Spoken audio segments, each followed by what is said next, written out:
messieurs, bonjour et bienvenue au Temple du Savoir. Alors, nous sommes là aujourd'hui pour vous expliquer quelque chose qui a été un peu un souci pour plusieurs personnes, qui a été un peu quelque chose de difficile, de bizarre, d'un peu difficile à comprendre pour certaines personnes. Alors, ne vous inquiétez plus parce que vous êtes au bon endroit, au bon moment. Parce que ici, au Temple du Savoir, tout est possible. Alors, je me présente, je suis El Professeur et je suis présent ici pour vous expliquer un peu comment ça marche. Alors, ce dont je vais vous parler aujourd'hui, c'est du langage VBA. VBA, effectivement, est sous une manière, sous une forme un peu particulière. Alors, de quoi va parler ce cours? Effectivement, l'on a entendu parler beaucoup de bases de données. Base de données, c'est quoi? Effectivement, c'est un ensemble de données stockées dans un même endroit, stockées dans un endroit. C'est bon? Voilà.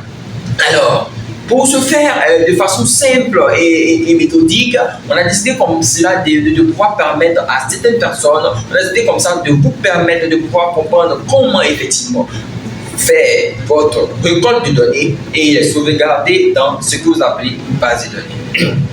Alors, pour ce faire, aujourd'hui, nous avons opté pour le logiciel Excel. Alors, si nous optons pour le logiciel Excel, qui n'est pas un logiciel attitré pour les bases de données, effectivement, nous allons alors opter pour la programmation.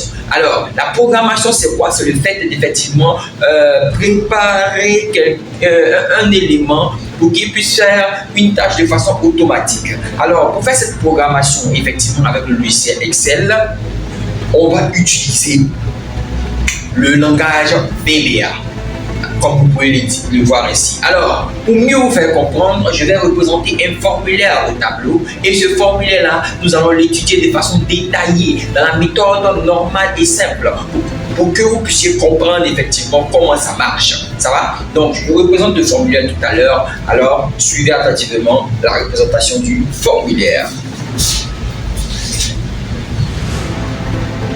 Nous avons ceci. Ici, on va mettre le nom du formulaire, on va appeler base gestion. Contact. Ça, c'est le nom du formulaire. Ensuite, ici, le formulaire a plusieurs champs. Donc, ici sont les libellés. Donc, ici, le premier libellé, il n'est rien d'autre que le nom du champ. On passera à numéro. Nom. Prénom.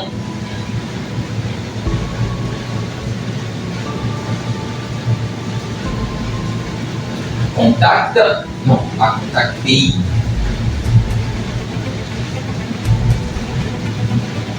Ville.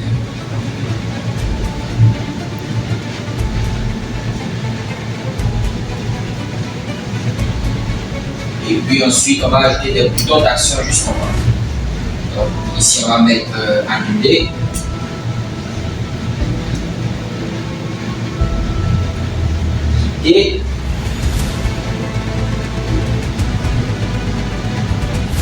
Et puis valide.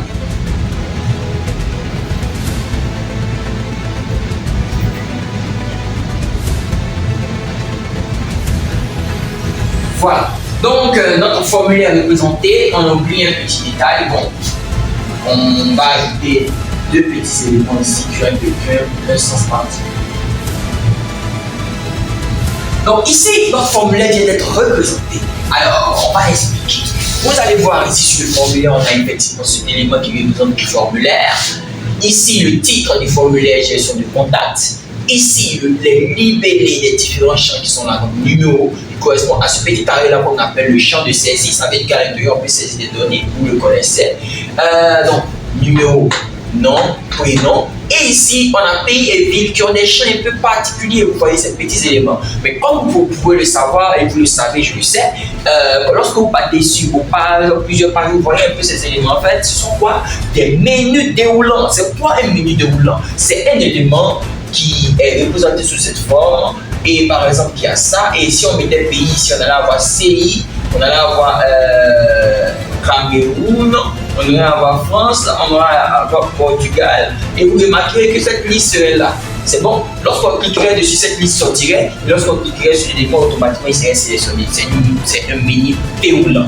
Mais à quoi sert un menu déroulant? Effectivement, vous allez remarquer que le pays, effectivement, le nom du pays, il est né avant cette personne.